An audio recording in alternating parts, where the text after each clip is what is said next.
కొద్దిగా ఉల్లిగడ్డ కోసుకోవాలి. పాల నూనె మా అమ్మగారు పోసారు. ఉల్లిగడ్డ వేసుకుంది.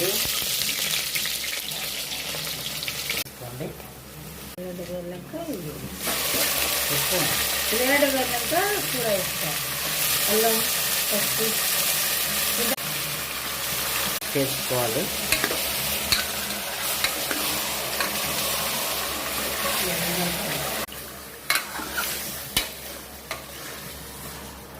కలుపుకున్నాక మంచిగా మగ్గినాక కారం కలుపుకోవాలి.